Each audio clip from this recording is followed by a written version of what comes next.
What the fuck do you need a live pigeon for? Just take the goddamn parrot. I'm Austin. And I'm Cloud. This is We Watch Movies.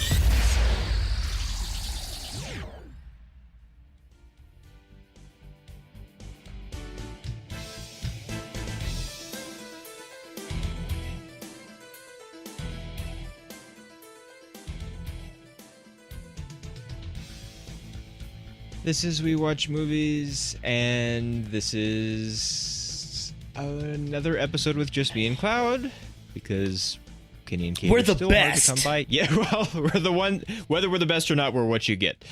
Kenny and Kate will be back, but right now we're not going to have that this episode. But did you watch anything this week? Or since the last episode? I only watched the movies for the show. I didn't watch anything extra. Okay. Let's see. Actually, did I watch anything? What did actually, I did. I watched. I managed to come across a copy of the original Gone in 60 Seconds, the one from 1974 that the Nicolas Cage one is actually the sort of remake version of. Yeah.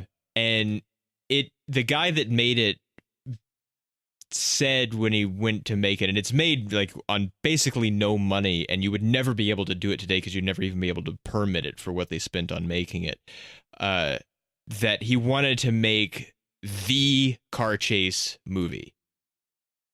And I would say that I think that he succeeded in that, because it's something like it's like 100 and something cars that are wrecked in it, and like the whole last 40 minutes of the movie is one continuous car chase, and it's all, because it's 1974, there's no way you could fake any of it. It's all like there was one car that's the car that's still Eleanor, it's the Mustang that it is in the Nicolas Cage one. But at the time, it was only like 4 years old and not 40. But they only had one. And so that whole last chase through the whole thing, it keeps getting more and more and more wrecked. And it's the only one that they had. And so it really is like, it kind of has something that the Nicolas Cage one doesn't. But also something that, like, we haven't ever really talked about it on the show, but the Need for Speed movie, with what's his real name? The guy that plays Jesse in Breaking Bad. He's like, that movie has this sort of, as a result of trying to do as much as they could with real cars and having real crashes, makes this sort of weird, like, someone looks like they're obviously going to die in a car crash, and you get worried for them when it's supposed to just be like extreme and stuff. And so it ends up being a problem for the movie that they did a lot of it for real. And I guess the Fast and Furious movies sort of managed to pull off we did it for real, and you still think that it's super awesome. I'm not really sure what the problems with the Need for Speed movie were, but that seems to be what it felt like was the problem. But it really is like, I can't really tell you to go and watch it because I don't know how you're going to get a hold of it, because it was super unavailable for a long time. There's one collector's edition version of it that's the only release of it that I know of, and I've never seen one in person before, and I ran across one in a game exchange, and I was like, buying that. And actually, it's kind of a cool, like, it's a totally clear, it's just a regular Amray case, but it's completely clear, and it has like a motorcycle-sized license plate that has the Gone in 60 Seconds logo on it. Stuff. It's pretty cool. But if you can get a hold of it, you should watch it, because it really is sort of the car chase movie, and an example of an independent movie that you could not make anymore. And I also watched Con Air, which for some reason I had in my head was a Michael Bay movie, but I guess maybe I'm thinking of The Rock. Huh. Because it's not a Michael Bay movie. Although it could be. Like, if someone said Con Air directed by Michael Bay and you just sort of watched it, you were like, yeah, I can see that. So I was kind of like, I thought this was a Michael Bay movie. I don't know where I got that from. But yeah, so we'll get right along to things then. Yeah!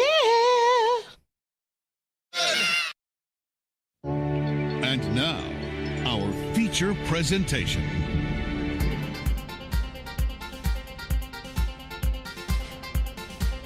Yeah. Work it. Yeah. Now you made me laugh, but I can't do the intro. All right. It's supposed to sound like news happening. Whatever. All right. This week's movie is Money Monster. Money Monster is a 2016 drama thriller film directed by Jodie Foster. Yes, that Jodie Foster.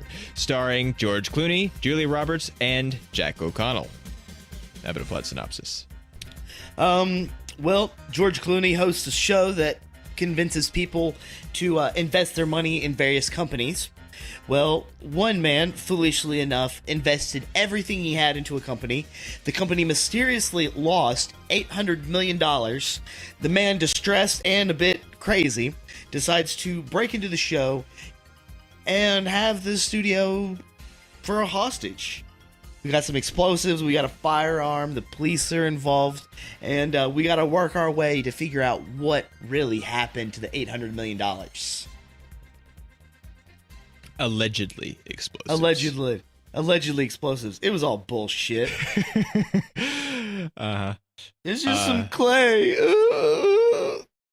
Really? Yeah. Well, his girlfriend said he can't even use a screwdriver or whatever, so. Well, see, that was something. That was the most savage beating I've ever heard. Yeah, like, she was not holding back. Yeah, like I've heard some savage, but that was diabolical. Like even I felt bad for him. Like I had to pause the movie and then just no, man. I felt so bad for him. Like if he did kill himself, I wouldn't fault him because that hurt me hearing that. But she did make a good point. Like you can't even run a screwdriver. How'd you become such a man making bombs and shit? And then I was thinking about it, it's like, so is it real or is it fake? It's like, it is fake. It kind of plants a seed. So this is another one of a sort of run of movies. Like apparently just Wolf Blitzer is in movies now. Like that's just a thing that happens. Like often. Because let's see, he was in this. He's in Skyfall. He was he in Godzilla? I think he was, wasn't he? Mm-hmm. Something else recently. I don't think it was Jurassic World. There were a bunch of people in that, but I don't like Jimmy Fallon. I don't think there was ever any real news. Yeah, I don't think it was in that. Because it was all off on an island and not in Los Angeles or San Francisco or wherever it was. Where was it? San Francisco? San Diego. San Diego. The other San in California, or one of the other probably 4,700 names with San at the beginning of them in California. Yep. And he's not the only one either. There's a bunch of there's the Young Turks in here who I'm not a fan of, and apparently appear on actual TV at the end. I'm not sure how that happened because they're a internet thing. As far as I know, they don't appear on cable TV, but there they were.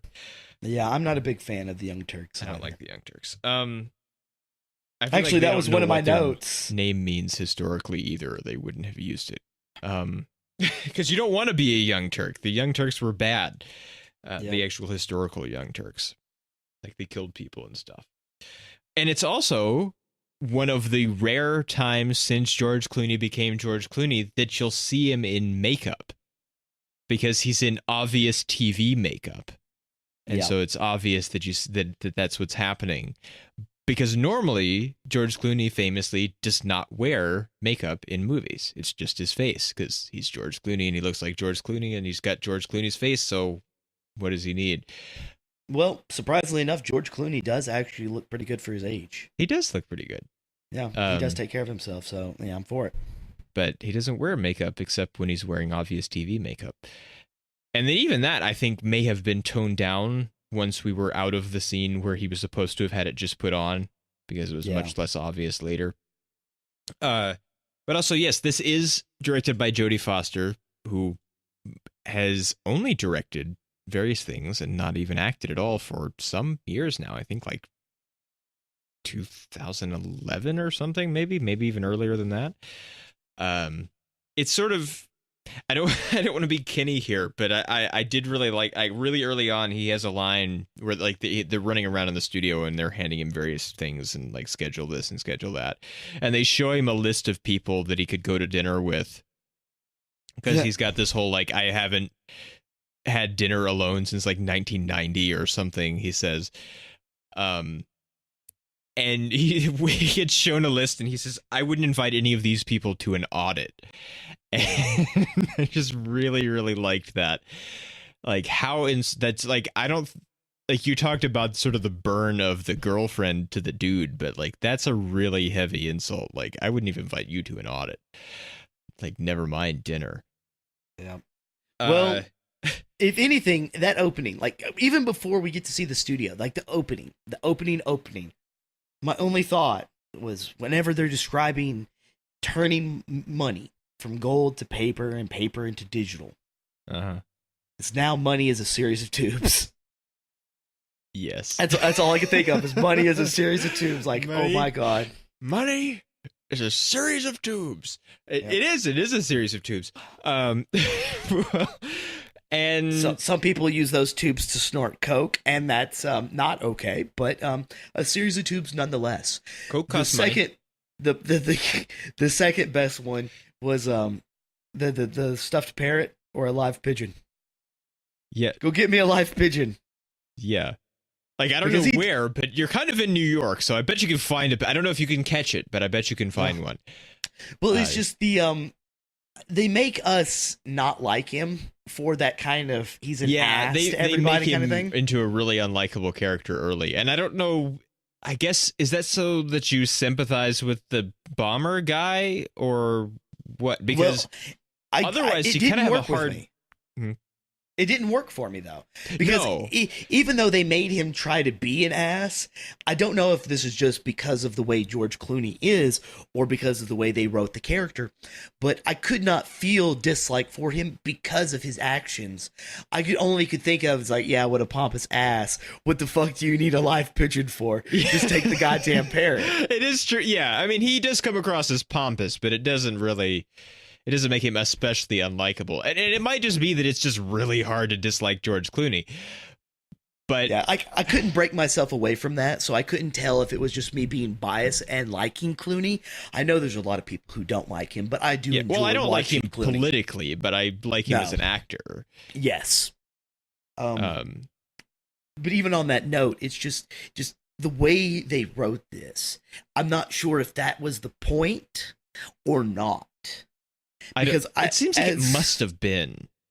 Well, because as we progress through the movie, we do side more with Clooney, because Clooney's character he's got a gun to his head. But it's not so much that it's we get to a point where we realize that this guy who's holding the studio hostage, he's not a bad guy. He's not a bad guy. He's hurting and he's stupid and he's trying to get something resolved. He's doing it the wrong way, but he's trying to get something resolved. And then Clooney's here. And Clooney doesn't know, but he kind of knows how to figure it out. And so we're having to sit there with Clooney, and now we as the audience get more information than he does.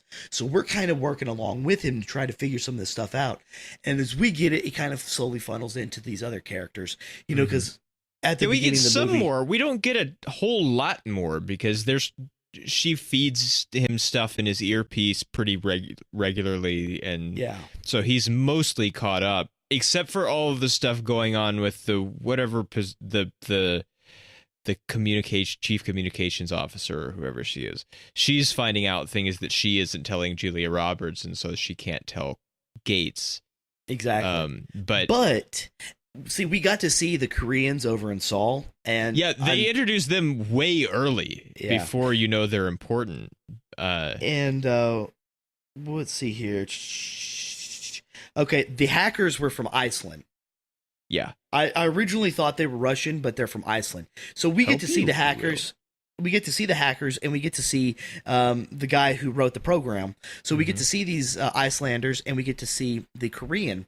And there's a reason why we get to see them so early. We just don't know it yet. Now, granted, we do see people in the bar and everything, but they don't put as much focus on those individuals as they did with the one Korean man and then the two guys sitting with all the computers and shit playing. I think that was Just Cause. I think it was. That was my first reaction to it, but they don't show it very long. I did kind of find that I would have liked more emphasis on the people in the bar and the people in the houses and whatever, the other people, in sort of a Truman Show kind of way, just sort of show the investment of the, because then they try to show us at the end with the guy that goes right back to foosball after it's over. I guess there's some kind of statement being made about how people only care like for the time that they do and then they don't anymore.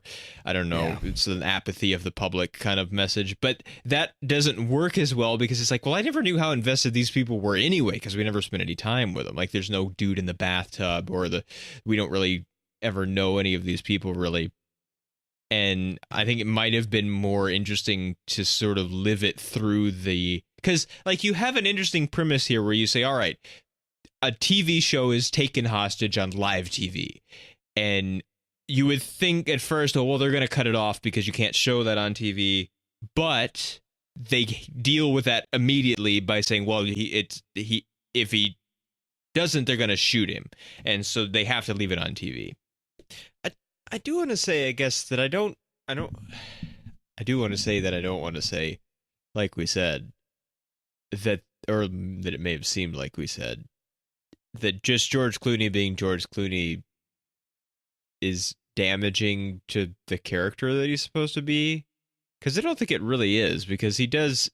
I mean, I guess maybe it is if you're supposed to hate him, but I don't think you really are. I think kind of at some point, everybody, even the guy that's supposed to be the real bad guy, the head of the company, kind of makes a case for why their side, like that stuff sucks for them too. For just whatever reason. Well, and see, it's not so much that. It's just like whenever it's kind of like this whole save the cat. Whenever you have a character and you're supposed to put some type of tension on the character for the audience to see and make like an immediate decision, we can kind of tell that he's an ass and he kind of treats this crew a little bit hazardously. But at the same time, it's nothing so serious, and the things that he goes on about are kind of funny. And that's the thing. It's like, so if they were trying to cause us to have a negative feeling towards him, it would have failed anyways.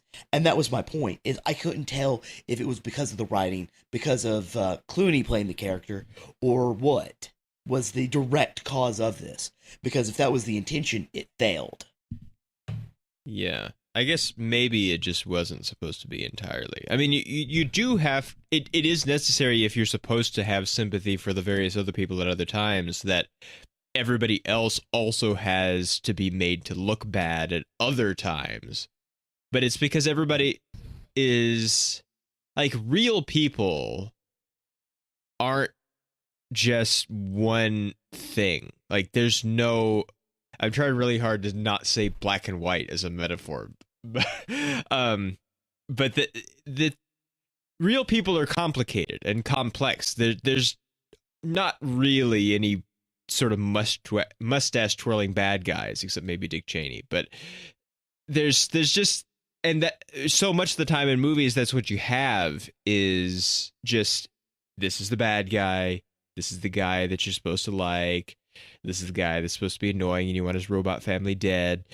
That you don't have that in this, where everybody sort of is just like, everybody's got problems, everybody's got stuff, everybody's got this and that. And so it isn't just as sort of like have the guy save the cat so we know that he's good, even if he's supposed to be like the leader of a biker gang or whatever. Like there's no clear cut roles for any of the characters in this, which isn't bad, but it is somewhat unusual to see. Well, even at the end of it, whenever they get to Gate, and he's like, "Well, what I did wasn't illegal." Like, a lot of people don't understand how these rules work and how laws are put into play for this kind of stuff. And, you know, it is, in the end, it was your money and you chose to do with this. And the company does get to make those kinds of decisions on how things work. So if they do lose money, it's not 100% their fault. Mm-hmm. You are the one that they did do something illegal, though, and they are apparently being investigated at the end. But yeah, well, you're just not supposed to. And you said Gates. Gates is George Clooney, not the bad guy. The bad guy is Canby. Or Canby, Walt Canby. But you're not supposed to put all your money in anything, just just in case, because I know he said, and they played back the tape, and he said it's it's better than a savings account or whatever, but he's a TV personality. He's not being explicitly literal. Well, see, we even get this whenever the woman starts talking to him, and she starts talking to him all this shit. Like, we already know that he's not that intelligent. He doesn't make that good of decisions. He still managed to knock her up, but at the same time, he went out there. He was told something, and he believed it, and that's something you're not supposed to do. You're not supposed to believe everything you hear. You're not supposed to believe everything that you see. And at the time, we kind of feel bad for him because we see someone who got played. Yeah. I mean, it's not even just it's the smartest guy thing. I mean, when it comes to especially money-making opportunities, people who otherwise seem to be, and probably otherwise are, smart people and people who are critical of situations and all that, are able to be taken in by stuff like this. That's what Bernie Madoff's whole deal was, and he's not even what he was doing was not original to him. That it just you make it look like, look at all this money you can make, and people just sort of shut off some of their critical thinking, it seems. And so it's not just this guy, that he's just a guy from New York, he's got a girlfriend and he doesn't know how he's going to pay the bills. It puts him in a more dire situation when it does all fall apart. But I'm sure $800 million of investment, I'm sure some of that was people with larger investments in it, because that's what would have driven the price up to start with, was lots of buying activity. And because it's not just the high frequency trading, although that does seem to have been part of it, but it's not what caused the crash. But that isn't all of it, because high frequency trading, which is confusing and complicated, and I don't understand either, and is sort of, maybe you could argue, damaging to the overall market and maybe the overall economy as it's tied to the market, is sort of like just fractional changes in costs of things, just like trade that, and it's just not even a like a tenth of a point up or down is still profit. And if you do it hundreds of times a second, you can make a lot of money that way. And and it's not even just a second, sometimes it's even less than that. Like, they built the world's straightest fiber optic line from New York City to somewhere in New Jersey, I think, I can't remember where, just to get the latency down as far as possible, so that they could get the trade, like there was a company to get the trading as close to actual time as possible, get the fractions of a second down as low as they could to make money off of those tiny little changes. And so the whole high frequency trading thing is insane. And so he's somewhat at fault, but not any more than just anybody else, I guess.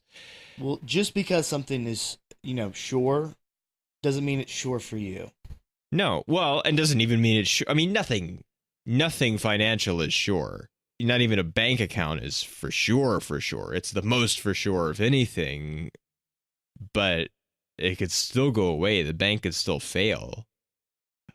It's not very likely, and it's probably going to be insured by the government, although that's only up to a certain amount. But I mean, just sure, he says, being dramatic, that it's better than a savings account, but you have to know a little bit that it's not going to be. It can't possibly be. Well, see, I think that was the kind of the problem with this film, was they gave us someone who knew absolutely nothing. Like, he was the bottom of the barrel. And there wasn't somebody who could make good decisions and then just made one because, just made a terrible one because it was a whim or anything towards that line. You just got this guy who knows nothing. And so at the end of it, I don't really feel as bad for him, because it's like, dude, you made a decision without knowing. Mm-hmm. Well, and he's also blaming the wrong people. I mean, if he took the offices of the FTC hostage, that would make more overall sense, it wouldn't be as dramatic and it wouldn't be on TV because and probably nobody would care as much. Yeah. But this Lee Gates guy is basically Jim Cramer, who's a real guy who does a CNBC show called Mad Money, and he's interesting. And he actually, which seems to be different from Gates, is that Jim Cramer actually did at one time manage various hedge funds, and so he did actually do the job on the other side, and so he does have some sort of inside information about how stuff works. They never make any kind of point that Gates was ever anything but a TV host, so I don't.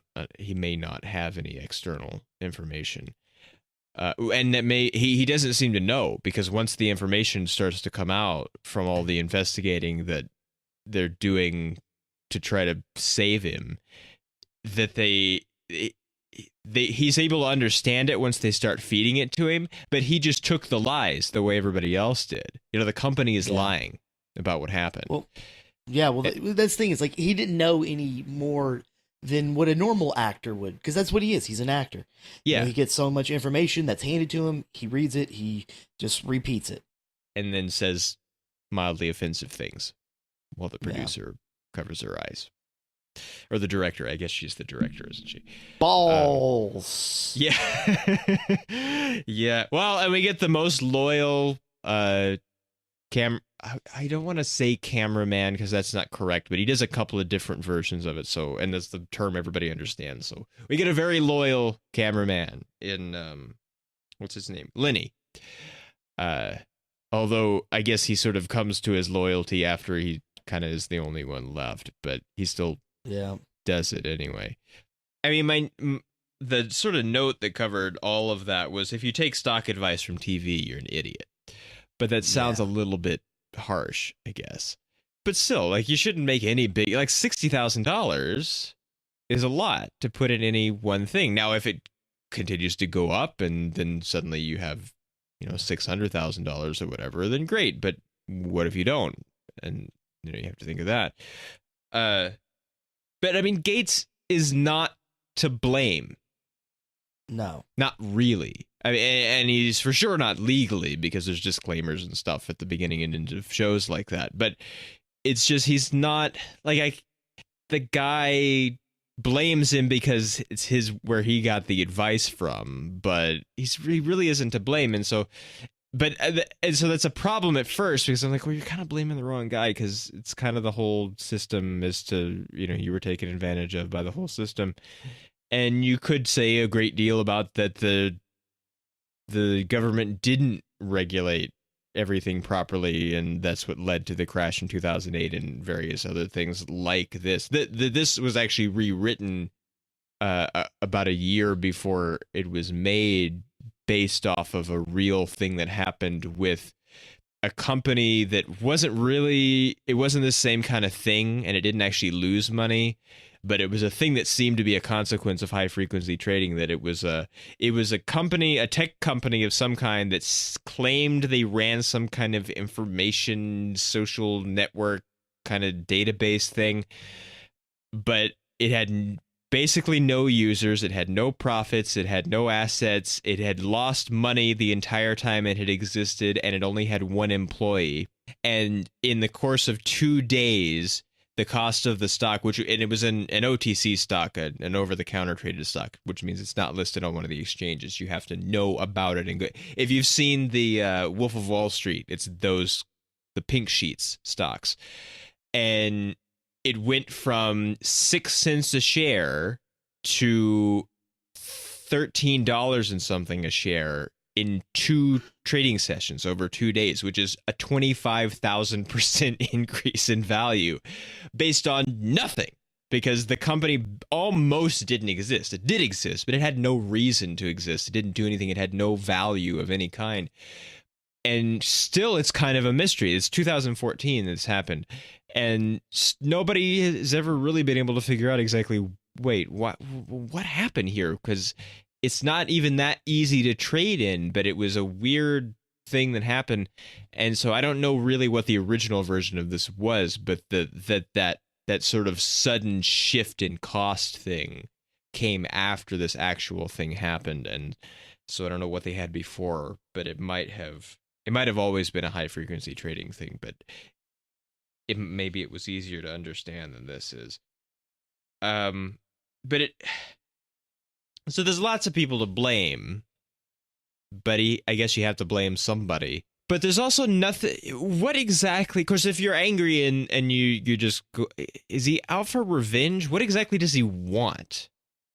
Well, that was something I was never able to understand.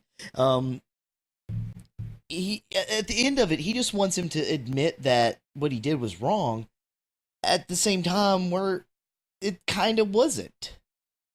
No, not really. I mean that doesn't help his pain any, but yeah. No, it doesn't. And that's kind of the problem. Is this guy?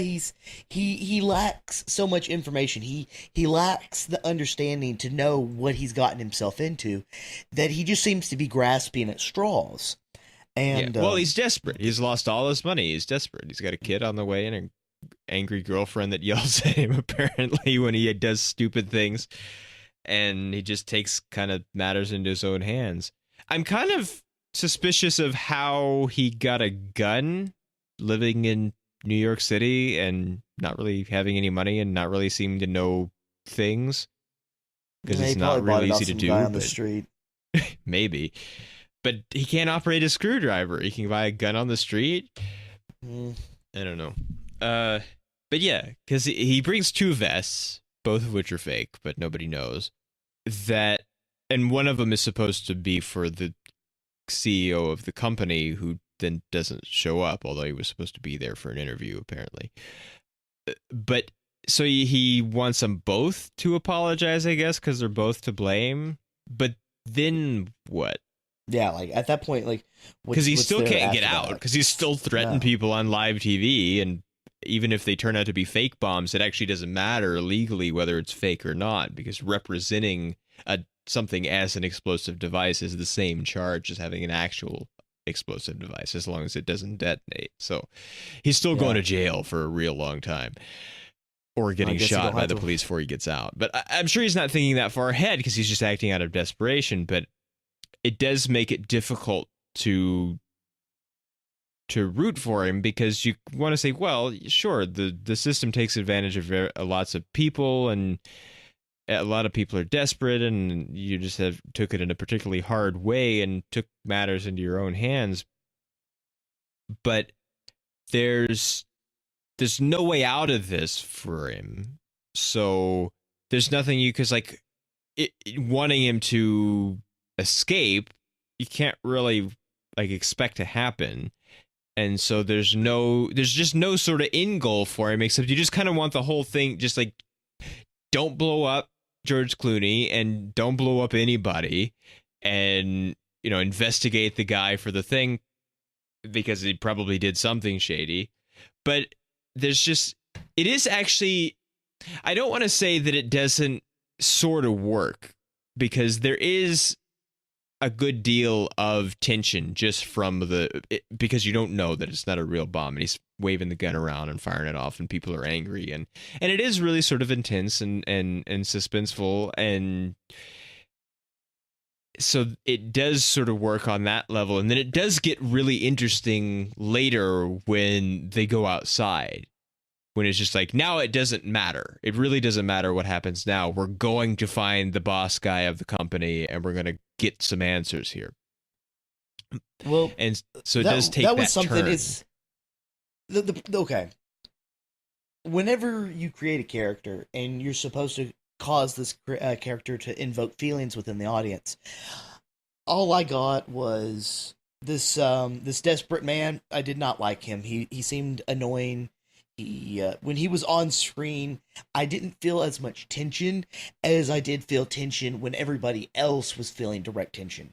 So whenever he's he's got the gun up to Gates' head, or he makes some comments, and then they would cut back to the control room, and you could see how tense they were, and that's when I would feel tense.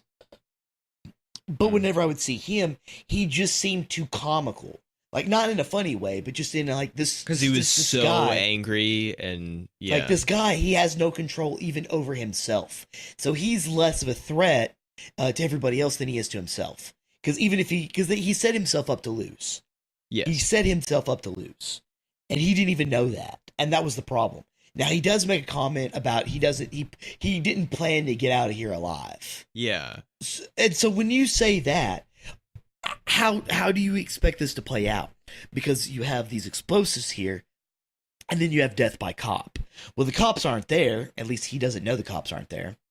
And so that just leaves the bomb. So is he just going to get an answer and then explode him anyways? I don't know. What was the point? Maybe. In which case he's leaving an unborn kid behind. Yeah. And so that makes him hard to like. Because, like, sure, you lost $60,000. You don't know how you're going to pay the rent. You don't make that much money in your job, especially for New York. But you got to at least try, because you got an almost wife and you got a kid. And it's like, things might be hard, but at least there'll be things, which there won't be if you explode everybody and yourself. So, I mean, and even she's perfectly justified to be as angry with him as she is, because it's like, what are you doing now? What are we supposed to do? Because there is no way out of it for him. Well, the problem is he made a decision that he shouldn't have made on his own. And for anyone listening to this movie really does a good job illustrating the consequences that you have to pay when you make such an important decision without the other's consent. It's like, yeah, there could be one who's more dominant in the relationship or even in the household. But when it comes down to something like this, you are going to have to be responsible for these decisions. And this guy, he goes and he invests and loses $60,000. Now, $60,000, while the amount itself is relatively small, it can seem like an absolutely gargantuan amount to a poor family. Even for myself, $60,000 is still quite a bit of money. Yes. And I'm decent. Like, I'm not homeless. I get to eat. I do have a job. You got to eat. But $60,000 is still a ton of money for someone in my situation. So looking at them in their situation, that's $60,000. That what good would that have done investing that? Because that's something that we don't get in the movie, is his thought pattern, his process, him deciding that, trying to learn, trying to better himself, which is what he was doing. That's what we get from the woman, him being down there in the basement and him going through all this stuff. Mm-hmm. But he makes this decision on his own, and it's a bad decision. Because that $60,000, even if it was just sitting in a bank, so this company is even more secure than a bank. It doesn't matter. The bank's job is the bank's job. This company's job is not to be your bank. He should have invested the $60,000 just back into the bank account and left it there, so they would have been able to use it for the child. Mm-hmm. And that was the problem that he ran into. That's the problem that real people run into. And like I said, for anyone listening, don't do stupid shit like this. No. Just don't. Never invest all your money. Never invest any money you can't afford to lose in anything. Exactly. Because it might go away. Because one of the things I like to do is I like to keep jars of change. And then whenever that jar gets full, I'll cash that in. And then, like some people like to buy lottery tickets. Well, if I'm going to buy lottery tickets, I will only use that money. Because that's money I could additionally afford to lose. Because originally, all it was change. Mm-hmm. And how many times already do kind people of written it off? Exactly. So it's just a free bonus. Hell, I think I bought some video games with my jar change once. Free games. Hell yeah. Yeah. Or at least you sort of convince yourself that it's free because you didn't have that money anymore while it was in the jar. But yeah, I mean, it's really, I think it's a good thing that the let's investigate what really happened sort of B story is there, because I guess it serves to break the tension in the studio because you couldn't maintain that the whole time. But it also, I don't think that that what I guess is supposed to be the A story is actually strong enough to carry the movie because of the stuff that we've said. And Well, there's just not enough there. They have to feed the main story using the secondary story. yeah, and then it all gets tied together when they go outside and walk down the street and confront the boss guy. But just for the time when it's there, just having the now I don't. The guy in Korea is watching the news. Isn't it like the middle of the night in Korea at that point?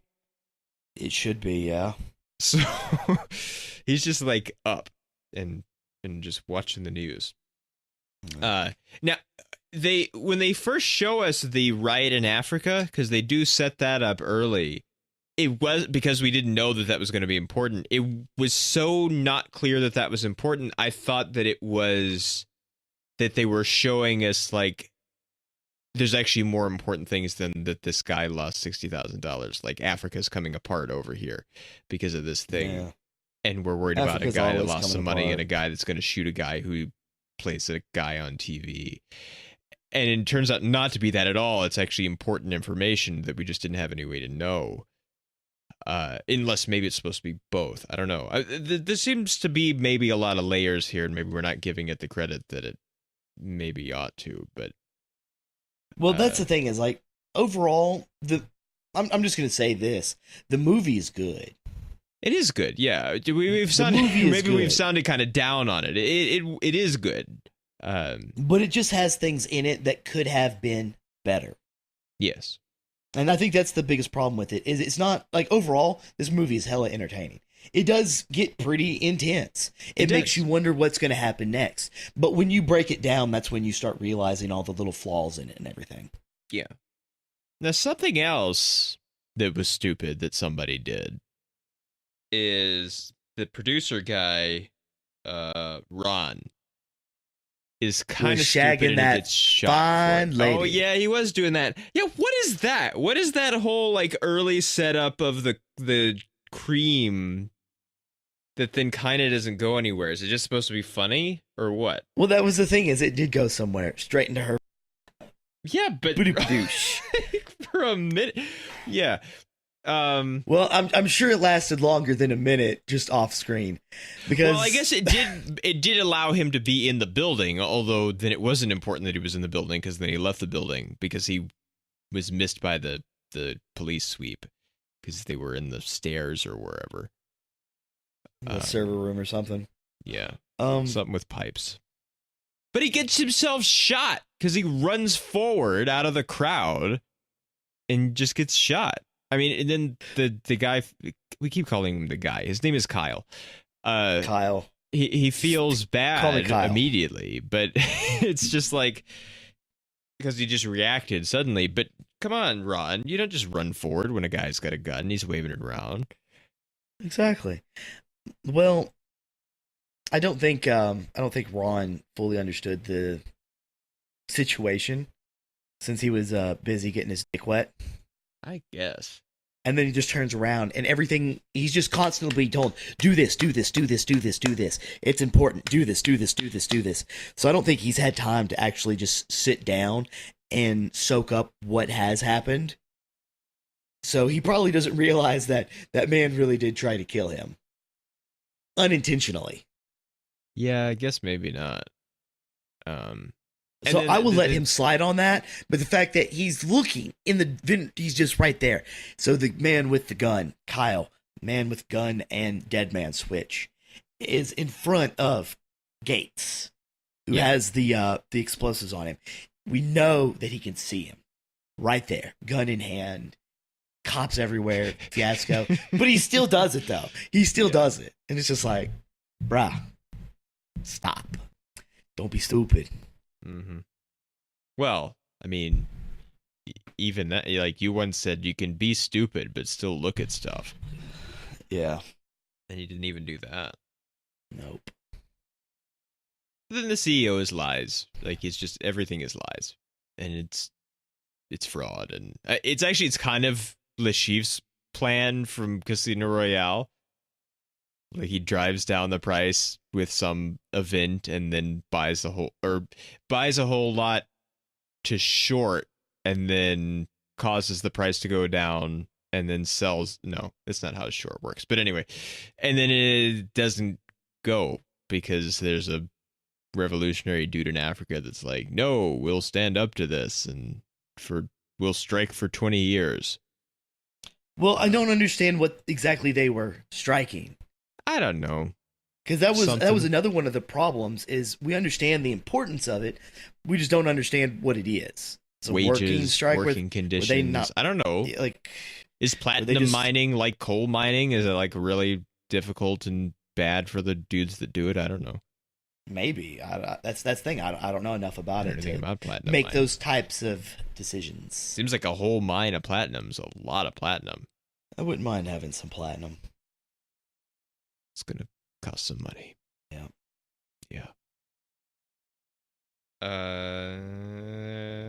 And then Gates gets to punch him in the face. Yeah. Yeah. Which that punch was terrible. We had to have it. I just wish they would have done a better job of it. I guess I didn't mind it. It's like it looked like he just threw himself fist first. All right, so let's see here. My notes are: money is a series of tubes, a stuffed parrot or a pigeon. News TV can be hectic because they really did kind of show us just how busy people behind the scenes are. She knows his roll balls. That's right. That's right. He does seem to be not that unpredictable because they're sort of queuing up stuff and knowing what he's about to say, even though it's not in the prompter. So I guess he does the same stuff commonly enough they get used to where he's going. Now, what was the director's name? Julia Roberts. I don't remember. Patty. Okay. Whenever we ran into this scene where he's making all these kinds of comments about not eating alone and blah this and blah that, I was kind of sure that they were going to do like a love interest kind of thing with this, especially with that innuendo about knowing his balls. But at the same time, I'm glad they didn't pursue that in that kind of romantic fashion. They left it more professional, like a good working relationship. Well, there's not really any time for it in the main part of the movie, but and that's fine. That's why I'm glad they didn't do it. They do go that way at the end, though, because she brings him to takeout. She doesn't take the other job and decides to stay with him, and I was like, yeah, really? But no. But see, that's the thing. It's like, that's if you weren't paying attention, because I was more interested in trying to figure out where they were at. Like, I had were they in the hospital? Yeah, they were in the hospital. Because see, I thought they were, but I couldn't tell.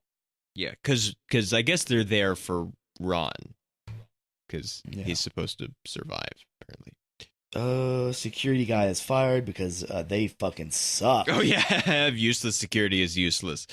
Okay, I was interested in what was in the other box, but they already told us that. Being on TV doesn't help his case. Oh, that was something else. Like, how do you know my last name? Like, dude, you are on live television. Yes. The world knows who you are and everything about you right now. Which he has to be told more than once. Because he's stupid. Yeah. And I dislike him. Now, looking away from the fact that the CEO was pretty much doing shit he shouldn't have been doing. If there was an $800 million drop, would the company not recover from that in some fashion if there was said glitch? Like, if the shit that they were spewing on the news, telling people what was going on with the company, if that was true, would the company not turn out fine anyways? Maybe. It depends. They never really tell us how much of the overall value of the company that is. But, well, the other thing, though, is mostly it's, although I'm not really sure because they seem to be a investment company. I mean, their name is Ibis Clear Capital. So they're like some kind of investment something. But they're a publicly traded company. And so the price of stock doesn't have any real direct relation to the company itself. It's once they once the company goes public and the stock is bought by people, then they get the initial money from that, but then mostly it's just, it has some relation, and usually big people in the company will still own a lot of stock, and so it has value to them, and sometimes you might use stock as part of the value of a deal to buy another company or something. But it doesn't have any direct relation. It's like, it's not taking money, like $800 million did not disappear from Ibis's bank account. So it's mostly just the public face of the company more than anything. And since they were such a hot investment, and since they seem to be in the business of investments in other ways, that if they could, something like that could happen, then it looks bad, even without the fraud part that comes out later. But I mean, and with the fraud part, it gets pretty hard to recover, even if it's disproven, or even if it's never proven, although there does seem to be a lot of evidence, because, I mean, Enron just went away basically overnight because there was all kinds of fraud going on. And and some of that was because they got so heavily investigated, and then they were fined out of it. Like, there was a whole lot of reasons why they went out of business. But the public perception of Enron, even though most people don't have any idea what really happened, just if you say Enron, immediately they think company, like fraud as a company, like the whole company was a fraud. And so you can do real serious damage with just a single event. Now, the other thing about this is that you couldn't really have that happen. You couldn't lose $800 million in a day unless it happened in like 10 minutes or something, which it doesn't seem exactly. It would have to happen very, very quickly before a stop could be put to it, because there are mechanisms in place legally that when a stock, or especially an index, or the overall percentage of the market loses a certain percentage within a short period of time in a single trading day, that they just stop trading to minimize the damage. So, but because we don't know what the market capitalization was, or what the overall value of the total amount of stock was, maybe $800 million is not that big a percentage of it, although it seems like it must be, because that's almost $1 billion. There's only like a couple hundred companies that have in the multiple billions of dollars of market cap, so that it seems like it must be pretty serious. But they just don't tell us enough about it. We don't really know, because we sort of come in after the fact. We come in the day after it's happened, and we never really get the big PR read, because then the hostage thing happens, and then they never really explain it. And they use a lot. They keep using shorthand and internal slang and stuff. Like they keep saying they call the Korean guy a quant, which is a quantitative analytics designer, but they only say that once, and she says it to somebody else, but they've said it a bunch of times before that, and there's various other things that they do. They use short version. They keep saying algo, which just makes me want to hit him in the face, because it's like, say algorithm, use the word. But I don't know if they could recover. I mean, they for sure won't now, because I mean, the guy's a meme now. Yeah. After all that business, it's just went sour. Yeah, so it's just over. Which means people are going to lose even more money, actually, than they already have. Yeah. Okay, so there's that, and then the woman that was like the public face. Yeah, Diane. Okay, see, I like Diane. Now, at first, I wasn't sure if I was going to like her. I kind of felt like she was going to be someone who was going to hide information from us. Mm-hmm. And as we kind of go along, we find out that the CEO is having an affair. So that's supposed to be like another tick against him. But at the same time, it seems to be so minuscule, I don't give a shit. Yeah. And it's not like they had a relationship either, I don't think. Yeah, it's like okay, like some little kissy, and then that's it. She just kind of takes his phone and looks some shit up, and Mambo and all this other weird shit, and there you go. And all right. But she was helpful. She did try to find us information. Information was shared. She was useful. She helped out. I like that in a character. So I was very approving of her. Well, she realizes she's being lied to also. And Yeah. then she doesn't like that. And there's the guy, the other guy at the company that is really hiding the information and not telling her stuff, and he's talking to the boss when, as far as anybody else knows, the boss is still lost. Yeah.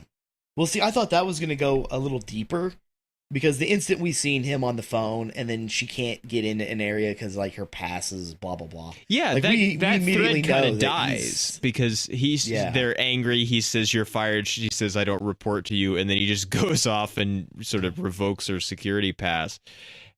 And we never see him again. Yeah. He just totally disappears from the movie. So that sort of just dead ends and is never really... Like, because shouldn't he be there with the boss guy once he shows up and they're about to give the speech? But he's not. Yeah, that's what I would think. I don't know. Whenever that arrow turns red and the stock goes down, it's like, what's my life worth to you? Bloop. Yeah. I didn't expect that to happen. I think that was the biggest thing, is I did not expect that to happen. It was such a turn of events that I really did. It's like, he gives this uplifting speech. He's like, help us out. If we all do just a little bit. Overall, leaps and bounds. Yeah. Which, at this point, it's really interesting. Because Gates sees this as an opportunity to try and save himself. He's willing to pay off the money that was lost, but the guy doesn't want the money that was lost. So if he can't be bought, then what's the point of doing this stock bit? All it really does is prove that this stock can be manipulated. Yeah, it actually doesn't really help anybody. Yeah, and so I wanted to know, like, what was gonna be the attention for this.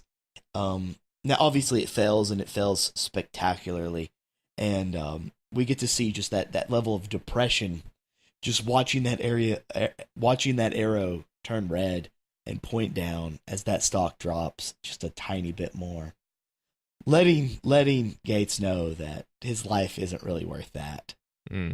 Now, is the movie lying to us in the lead up to that? Because he's making this speech, the music's all triumphant, and we keep seeing people typing on their phones, and we think buying stock. But were those people really selling it off and driving the price down? And we were being misled? That may have been the point. That may have been the point. We do not know. Maybe. Because they didn't show us anything phone related to actually give us direct information on what the people were doing. We just saw them on their phones. That's all it was. Yeah, we never except for the little Korean girl who was probably on drugs or some shit. Because damn it, hand her that phone. She was probably on Twitter. But at this point, it also opens up a new segment for us, which is good because that allowed the story to flow into the direction that we needed it to go in. Because at this point, that's when Clooney wanted to have answers. Because he was trying to keep himself alive. How much was his life worth? Obviously not much. Well, he's not going to die just yet. You know what? Fuck it. If I'm going to die, I at least want to know before I die. And that's where it led up to. Yeah. So the way that they played this, I was supporting of, because I noticed that. Because he lost that need to try to survive, he was able to focus on other things, and then everything turned out fine for him anyways. I mean, if it wasn't for him, there was a chance that Kyle, our would we call him a terrorist? No. He's not really a terrorist. No, because terrorism is political. Our local hostage taker, whatever. Yeah, I don't know. What is the term for someone who takes hostages? I don't know. Well, if it wasn't for Gates, Kyle wouldn't know what he knows. Because at this point, well, now he doesn't know anything the because catalyst. He's dead. Well, I thought he lived. Did he live? I thought that's what they were actually in the hospital for. No, that's the producer guy. Oh shit. The cream guy. No, Kyle is dead. The cop like just he doesn't actually say it, but he looks up and kind of like shakes his head after checking his pulse. So Well, see, dead. that's what I thought. That's, and then that's when Gates hits the guy in the face. Yeah. Well, that was kind of what I was thinking. Is like, yeah, he was dead, and but then why were they in the hospital? I forgot about the producer. Yes, the producer. That was my bad. Guess what? Actually, it turns out okay for Gates, but he's the only one it turns out okay for. Yeah. Something that I wasn't exactly fond of was the whole we're going to take a tally of who wins. Yeah, that was weird. Like that segment. Because now I can understand in that sense that Gates is starting to lose track of his sanity. He's going into full panic mode, and he's trying to be him getting out of the situation, and it fails. It fails because it doesn't make him look bad as much as it just makes it look like, why are you bothering telling us this? It doesn't help anything. Because we know Kyle still put himself in a situation where he's going to lose. Yeah. So it doesn't matter how many points he gets. We know Kyle still loses. Yeah. Of course, it's everybody in the movie, but Gates also thinks it's a bad idea. So yeah, it's just him sort of going off the rails, and because he's at a point in desperation by then too. The plot. Oh yeah, okay. So when the police find the woman, and it's like, what's your relationship with him? And then she opens the door, and you can see she's knocked up. All I can think about, so the plot thickens. So does her belly. Uh-huh.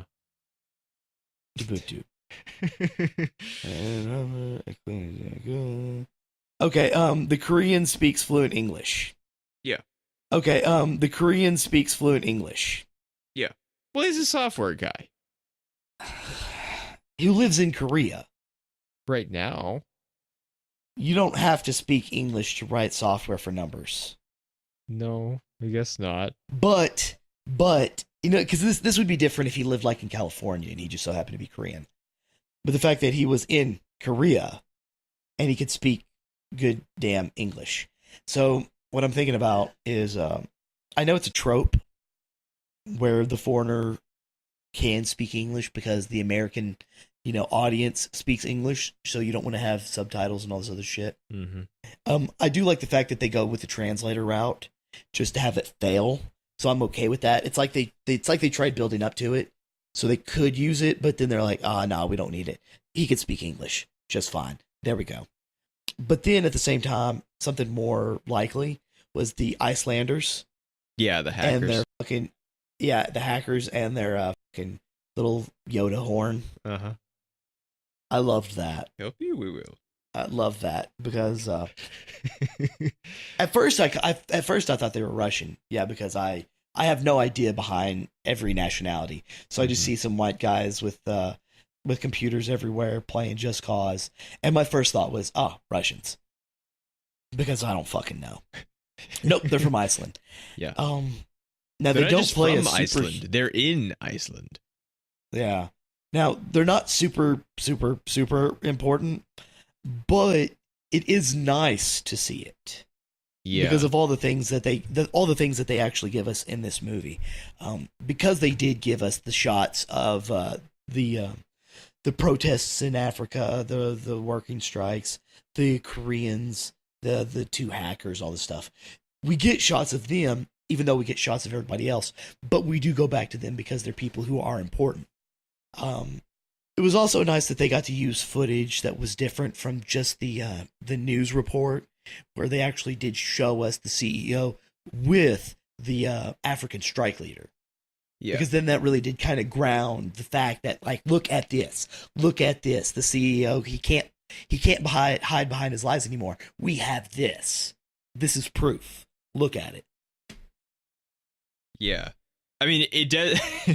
We get there though because the hackers send all the video from Africa, and all the video. And Julia like, Roberts so just much says of it, to the editor guy, just put it together in a package, and it's just like it's all the video. Like, it's the most unrealistic part of the TV production of this. It's just like, do you have any, like, come on. You've got, like, a minute to, like, throw this thing together. You're not making it no.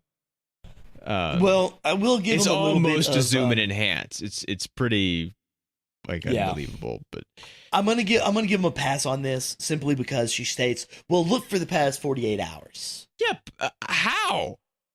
They show I a don't know screen how. and like all the information is coming in. It's just like windows just opening on top of windows, and it's like it doesn't seem like they send him a database or anything. Like, how is he supposed to search for this?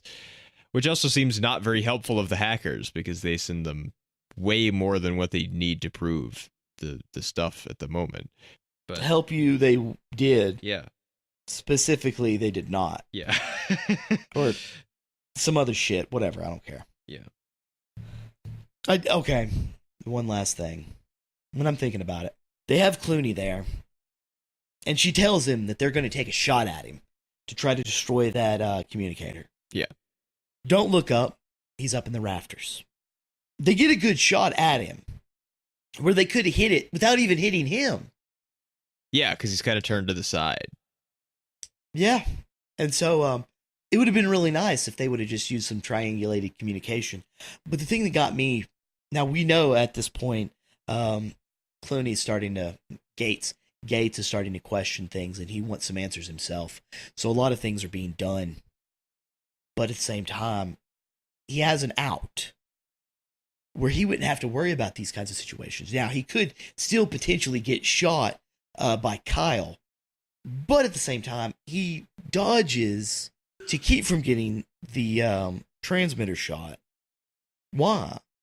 Like, if he can get it shot without him being hit, why wouldn't he take it? I don't know. Yeah, that was something that did kind of confuse me.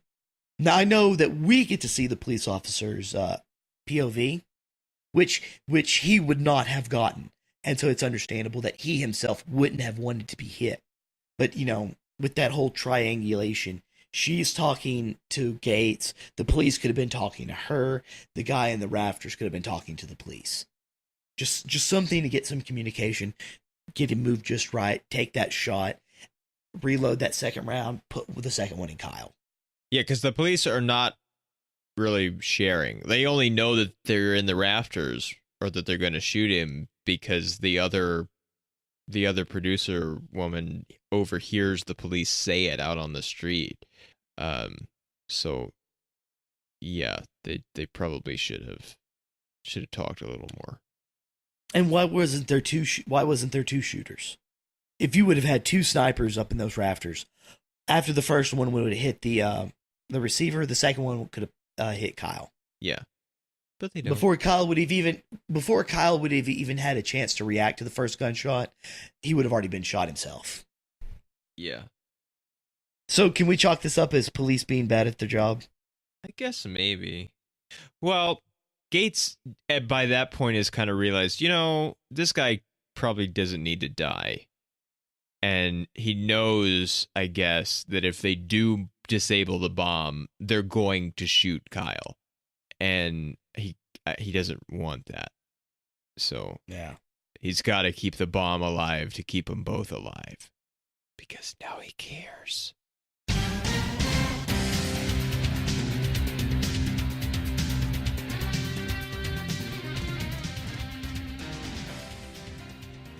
So how do we feel about stars? I'm going to give this movie 4 stars. It was very entertaining. I enjoyed watching it. It's one of those movies that it's good the first go through, and it only starts falling apart after you start thinking about it. But it's something I would recommend to other people who would like that kind of tense drama kind of action. Yeah, it is that. Yeah, I'll agree with that. That's pretty fair. 4 stars, just so I actually say the words. Yeah. It's always weird when we have an episode like this where it just feels like we just take it to task and just tear it apart, and they were like, "Yeah, it's pretty good." Well, that's the thing is, give it a high rating. Oh, what do they say? It's good on paper, but not in practice. I guess, but we're it's kind of reacting like that. I mean, to like the practice, not the paper. So Well, while that's true, you have to look at it that there's people who are going to watch this movie and they don't know how this stuff works. And so for them, they probably think this movie is super amazing. Yes, super amazing. But with that said, we do know. We have a better understanding. Yeah. And so it's because of that we can kind of break it down. We look at it a little more critically, and then that's when we start realizing the faults and the problems. But if we didn't do that, it'd still have a high rating because it's still enjoyable. You know, even though it seemed a little out of place, the producer with the apply on gel to penis, Cream. screw in the cream. Wow, product placement. Yeah, she was the product placement woman, right? Yeah, that's what they said. Yeah. Yeah. It's like, isn't that Angeli for product placement or whatever that shit was? See, I thought that was a good way to break that tension. Yes. It really was, because it was such a slap in the face, but it was a good callback because, you know, earlier we did see him in the stall. He did use it on himself. He called Gates up and he's like, this stuff is amazing. Like, it worked like in 2 seconds flat. So it wasn't just thrown at us out of nowhere. They did give us a little bit of build up, but the time they did give it to us was just a wonderful relief because shit hit the fan by like the truckload, and then we needed that little bit of a gap to kind of take a breath to keep it on going. Now, granted, as the movie does kind of progress, the woman shows up, she roasts the out of this guy, and then we start going downhill. Well, we haven't reached the climax yet because we have to go downhill to hit that climax, because honestly the climax wasn't that climactic, but that's okay because as they said, you know, I didn't break any laws. You know, what I did, turns out he may have, he maybe, but we never got that far, you know, because the chances are, like, what if he didn't?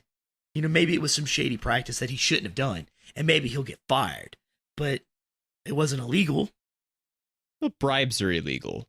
He was bribing that union guy on the video, so that is true. That is true. Well, me. After you use the cream. After you use the cream. Plenty of that cream. Baby, yeah.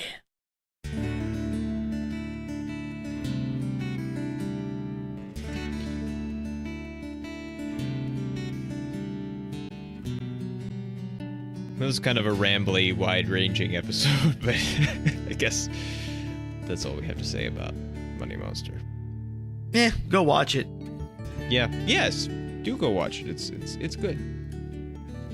We'll see you next time. Later.